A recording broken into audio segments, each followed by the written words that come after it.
আসবে গো যদি পর্দায় থাকো গো, ঘরে শান্তি আসবে গো যদি বোরকা পরো গো, কত ভালো দেখাবে গো।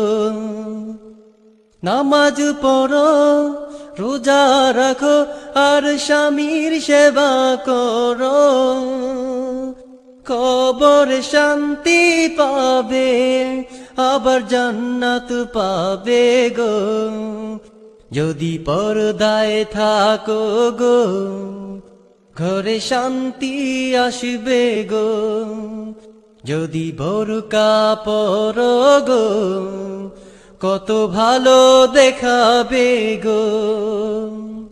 নামাজ পড়ো, রোজা রাখো, আর স্বামীর সেবা করো।